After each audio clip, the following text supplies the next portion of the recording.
ജ്യോതിഷവും യോഗവും എന്നുള്ള വിഷയമാണ്. നല്ല വിഷയമാണ് തിരഞ്ഞെടുത്തിട്ടുള്ളത്. വിശാലമായ വിഷയമാണ്. യോഗത്തിൻ്റെ ജാതകം നോക്കുമ്പോൾ ജാതകം ഇങ്ങനെ കണ്ടുപിടിക്കും എന്നുള്ള കാര്യങ്ങളൊന്നും അധികം വിശേഷിച്ച് ചെയ്യുന്നില്ല. സുസ്ഥഭേദവശാൽ ദ്വിജാഗമം സുസ്ഥഭേദവശക ശമനം വരെ ഭക്ഷണം ശമനം വരെ. ദുസ്തഖേടം എന്ന് പറഞ്ഞാൽ 6-8-12 ഭാവങ്ങളിൽ നിൽക്കുന്ന ഗ്രഹങ്ങളെ കൊണ്ട് 7 ഭാവമാണ് ചിന്തിക്കുന്നത്. ഇപ്പോൾ സന്താനത്തിൻ്റെ രോഗമാണെങ്കിൽ 5-ാം ഭാവത്തിൻ്റെ 6-8-12 ഭാവം നോക്കിയാൽ സന്താനത്തിൻ്റെ രോഗം വരുമെന്ന് അറിയാം. പിതാവിൻ്റെ രോഗം വരുമെന്ന് അറിയുന്നതിന് 9-ാം ഭാവത്തിൻ്റെ 6-8-12 ഭാവങ്ങൾ നോക്കുമ്പോൾ അറിയാം.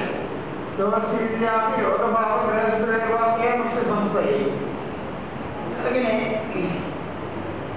രോഗം കണ്ടുപിടിക്കാൻ ഈ ജാതകന് രോഗം വരുമോ ജാതകത്തിന് രോഗം വരുമോ എന്നൊക്കെ ഉള്ളത് കണ്ടുപിടിക്കുന്നതിനുള്ള നിയമം ഇതാണ്.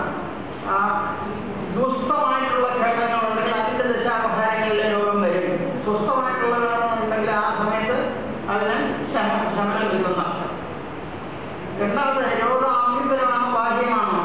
ശാരീരികമായിട്ടുള്ള രോഗം വരാൻ അല്ലെങ്കിൽ ആഭ്യന്തരമായിട്ട് മനസ്സിന് വരുന്ന രോഗങ്ങൾ, ബുദ്ധിക്ക് വരുന്ന രോഗങ്ങൾ, അതെല്ലാം ബുധനെ കൊണ്ടും കാലഗ്രഹത്തിനെ കൊണ്ടും. വ്യാഴൻ എന്ന് പറഞ്ഞാൽ പ്രജ്ഞാമേധാശക്തി വ്യാഴനുണ്ട്. ആ വ്യാഴന് അപ്ലിക്കഡ് ആയിട്ടുണ്ടോ എന്ന് നോക്കണം. വ്യാഴൻ നിൽക്കുന്ന രാശി അപ്ലിക്കഡ് ആയിട്ടുണ്ടോ എന്ന് നോക്കണം. അങ്ങനെ ഒരുപാട് കാര്യങ്ങൾ അടിസ്ഥാനപരമായിട്ടുള്ള പ്രിൻസിപ്പിൾസ് ഇതിൽ അധികം കാണുന്നില്ല. ചില